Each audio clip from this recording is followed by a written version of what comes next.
Yo, what up? Six the Law here. Today we're going to be talking about how I made 2020 vision. What led up to me making an Amapiano song. Like, isn't Six the Law a rapper and producer? How did he make Amapiano? Well, this is the story behind that.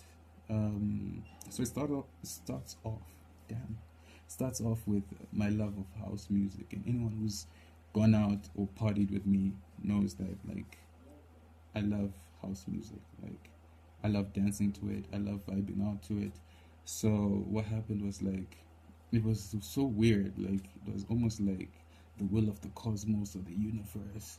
I was just getting signs like, yo, I should make Amapiano.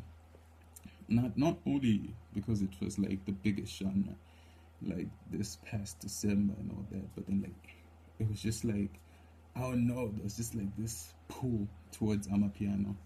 And typically, like, my favorite genre of house, like before, my favorite genres were like actually the subgenres were actually like more of like the heavy K, Prince KB sort of type of house. um so like I was always putting it off, like, yo, I'm gonna explore this avenue and actually just get down to making some house music. And I dabbled in it back in the day, but then like never gone like fully in, you know.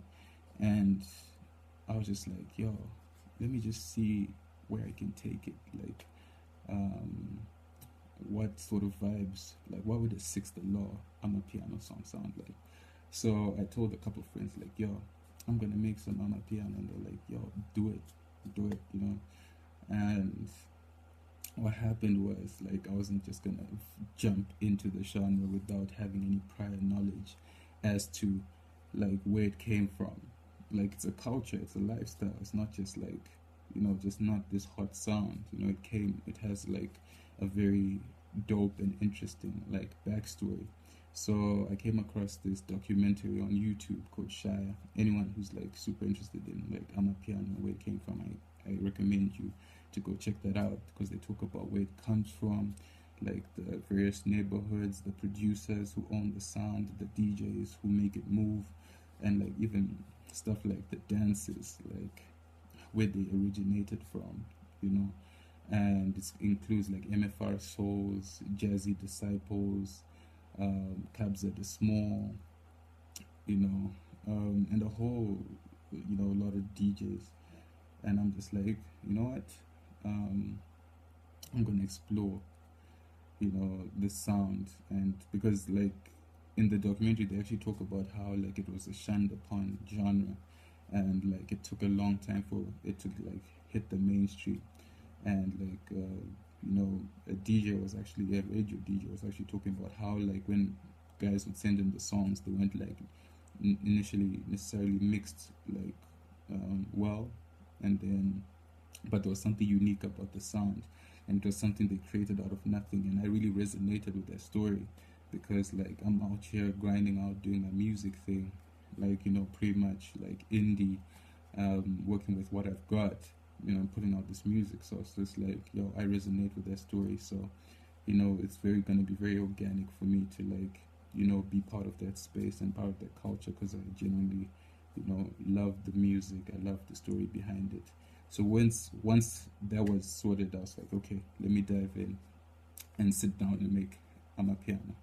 So the crazy thing is that 2020 Vision is actually from my first Amapiano beat, like my first one. Like, I didn't make like a couple and then pick from that. It was just like the first one. Like, I made the beat and I was like vibing to it, and I was like dancing while I was making it, and it felt super organic when I was making it. And I was like, yo, you know, there's something special about the process of making this music. And I remember I sent like a snippet to Dollar Boy, who's featured on the song, and then he had a session the next day, and he was like, "Yo, I'm gonna come through, listen to that." So when he came through with his boy CEO Tino. Shout out to him.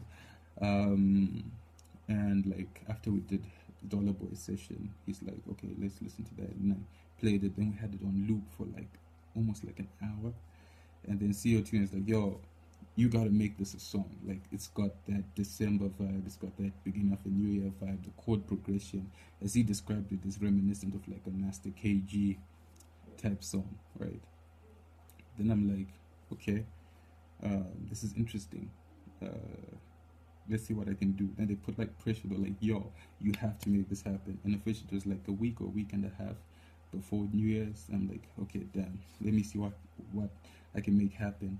Then I obviously hit up K9, who I've worked on Don't Go Away, incredible vocalist. I'm like, yo, come through. And then we just had like sort of a jam session. I played on the beach. I was like, yo, this is the concept, this is the vision that I have for it. Like, it's supposed to be a New Year's, new vibe type thing.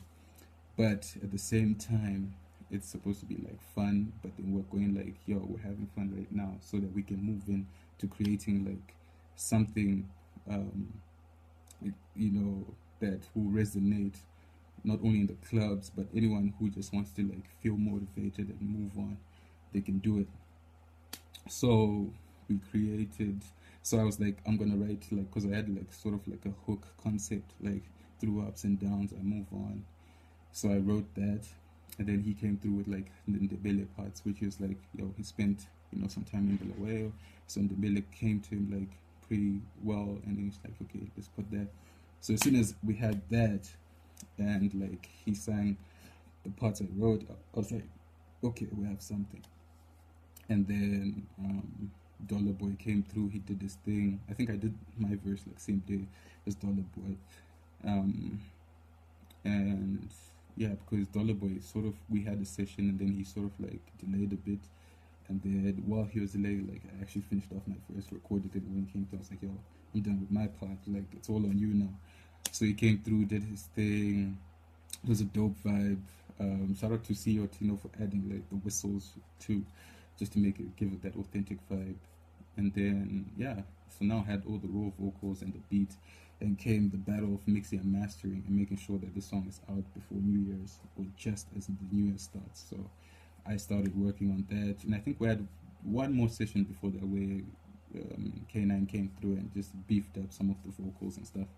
As soon as we had that, I mixed and mastered it, and then yeah, I remember like the rush to like, I did an all nighter, and then obviously you know Zessa, like power goes off like at 5 a.m. and I'm like almost done. I think it was like 85% done. Then I had to go on laptop battery, and then now it's like 7 a.m. and my battery's going like, yo, bruh, I'm done. And then I rendered it, put it out, started pushing it because I wanted the people to really have it. So I was pushing it first on WhatsApp, then I put the links out, and yeah, the response has been really dope. Shout out to everyone who's listened and shared the song, and yeah, we're just gonna continue to push it. And I've got some stuff which I'm working on, you know, stuff for the future, like this.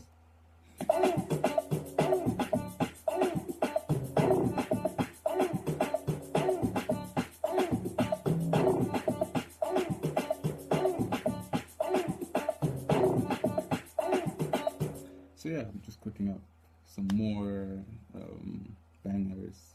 We'll see where it takes us. Of course, you're still gonna get rap records, but yeah, right now I'm really inspired to, you know, make some Amapiano and explore that sound. I think I've got like a mixed bag of interesting things to come out this year, and yeah, it's gonna be upwards and onwards. It's gonna be a very special year. A lot of things are gonna happen, and yeah, I'm just blessed to even be able to create this music, to be part of any conversations music wise, to, you know, yeah, to have like incredible people believe in me and who continue striving, because that's the vibe. Bless.